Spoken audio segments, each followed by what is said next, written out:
حضرت ابن عباس رضی اللہ تعالی عنہ فرماتے ہیں کہ حضور صلی اللہ علیہ وسلم پر کئی راتیں، ایک راتیں نہیں بلکہ کئی راتیں لگاتار مسلسل ایسی گزر جاتی تھی کہ حضور صلی اللہ علیہ وسلم کو اور حضور صلی اللہ علیہ وسلم کے گھر والوں کو شام کو کھانا میسر نہیں ہوتا تھا۔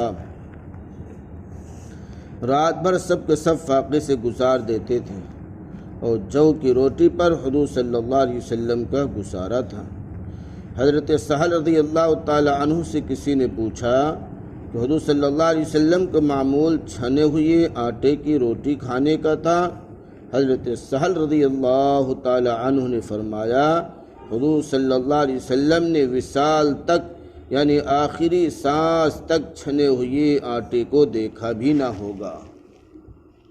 آخری سانس تک یعنی وصال تک چھنے ہوئے آٹا کو دیکھا بھی نہ ہوگا۔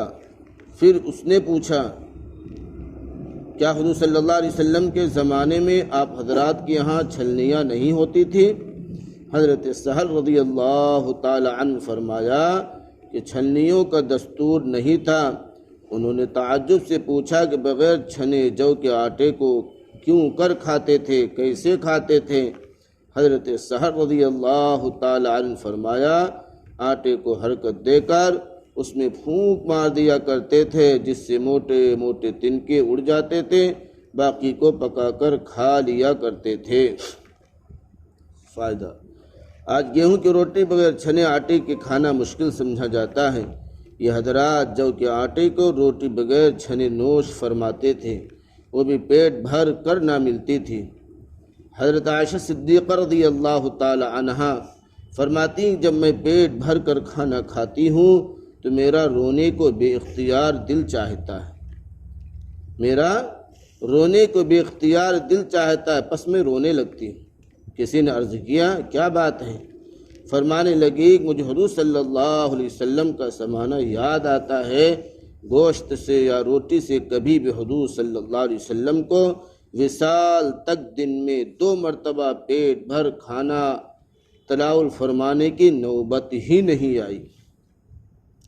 سعید مقبری رحمۃ اللہ علیہ کہتے ہیں حضرت ابو ہریرہ رضی اللہ تعالیٰ عنہ کا ایک جماعت پر گزر ہوا، وہ لوگ کھانا کھا رہے تھے اور بھنی ہوئی مرغی ان کے سامنے رکھی تھی۔ انہوں نے حضرت ابو ہریرہ رضی اللہ تعالی عنہ کی تواضع کی، یعنی حضرت ابو ہریرہ رضی اللہ تعالی عنہ سے کھانے کے لیے کہا۔ کون؟ جو بھنی ہوئی مرغی کھا رہے تھے، انہوں نے حضرت ابو ہریرہ رضی اللہ تعالی عنہ سے کھانے کے لیے کہا۔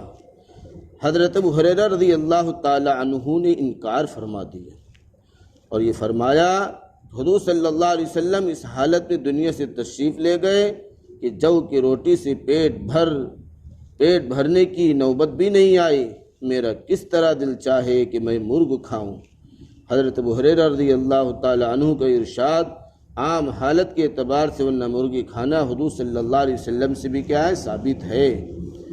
ایک حدیث میں کہ حضور اقدس صلی اللہ علیہ وسلم اکثر بھوکے رہتے تھے بغیر ناداری کے، یعنی ایسا بھی ہوتا تھا سب کچھ ہونے کے باوجود پھر بھی حضور صلی اللہ علیہ وسلم کھانا کم تناول فرماتے تھے، اس لیے کہ بھوکے رہنے سے انوار کی کثرت ہوتی ہے۔ بھوکے رہنے سے انوار کی کثرت ہوتی، یعنی بھوکے رہنے سے اللہ تعالیٰ کی رحمت کا نزول ہوتا ہے۔ ایک حدیث میں آئے جو شخص دنیا میں کھانے پینے کی مقدار کو کم رکھتا ہے، حق تعالیٰ شانو اس پر فرشتوں کے سامنے تفاخر کے طور پر ارشاد فرماتے ہیں دیکھو میں نے اس کو کھانے پینے کی کمی مبتلا کیا، اس نے صبر کیا، تم گواہ رہو کہ جو لقمہ اس نے کم کیا ہے اس کے بدلے میں جنت کے درجے اس کے لیے تجویز کرتا ہوں۔ اللہ اکبر! یعنی اگر 100 لقمہ اس کو کھانا تھا اور 50 لقمے پر اس نے اکتفا کر لیا، قیامت دن اللہ تعالیٰ ان لقموں کے 50 لقموں کے برابر 50 درجات جنت کے بلند کر دیں گے۔ ہر لقمے کے برابر اللہ اس کے جنت کو کیا ہے؟ درجات کو بلند کریں گے۔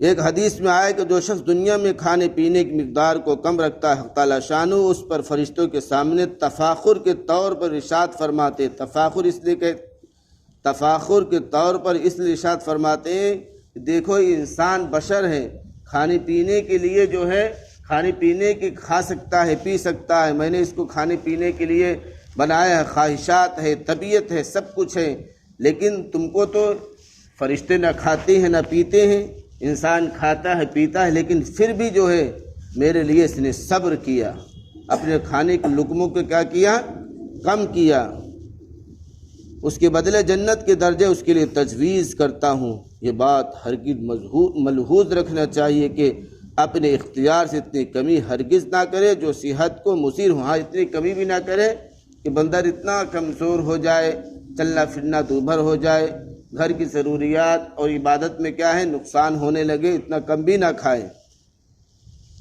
مضر ہو کہ دوسرے دینی کام میں نقصان کا سبب ہو۔ اسی وجہ سے روزے میں سحری کو سنت قرار دیا گیا کہ روزہ میں ضعف نہ پیدا ہو، اسی وجہ سے دوپہر کا سونا سنت قرار دیا گیا تاکہ رات کے جاگنے میں معین ہو۔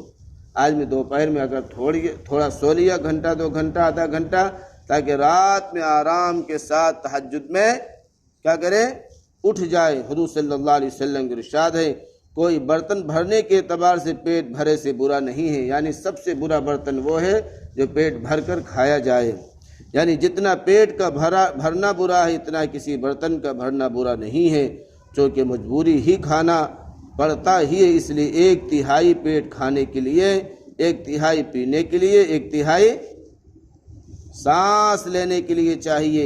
ایک مرتبہ حضرت فاطمہ رضی اللہ تعالی عنہا ایک روٹی کا ٹکڑا حضور صلی اللہ علیہ وسلم کے خدمت میں لے کر حاضر ہوئی۔ حضور صلی اللہ علیہ وسلم نے فرمایا فاطمہ یہ کیا چیز ہے؟ حضرت فاطمہ نے عرض کیا یا رسول اللہ میں نے آج روٹی پکائی تھی، میرے دل نے بغیر آپ کے نوش فرمائے کھانا گوارا نہ کیا۔ حضور صلی اللہ علیہ وسلم نے فرمایا بیٹی 3 دن کے اندر یہ پہلی چیز ہے جو تمہارے باپ کے منہ میں جا رہا ہے۔ کیا کہا؟ بیٹی، حضور نے فرمایا کہ بیٹی یہ 3 دن کے اندر یہ پہلی چیز ہے جو تمہارے باپ کے منہ میں جا رہا ہے، یعنی 3 دن سے کوئی چیز کھانے کی نوبت نہیں آئی۔ حضور صلی اللہ علیہ وسلم کی ارشاد ہے کہ دنیا میں جو لوگ بھوکے رہنے والے ہیں آخرت میں وہی لوگ پیٹ بھرنے والے ہیں، اور حق تعالیٰ شانہ کو وہ شخص بہت ناپسند ہے جو اتنا کھانا کھا لے کہ بدہضمی ہو جائے، جو کسی ایسی چیز کے کھانے کو ترک کرے جس کو دل چاہتا ہے، اس کے لیے جنت میں درجے ہیں۔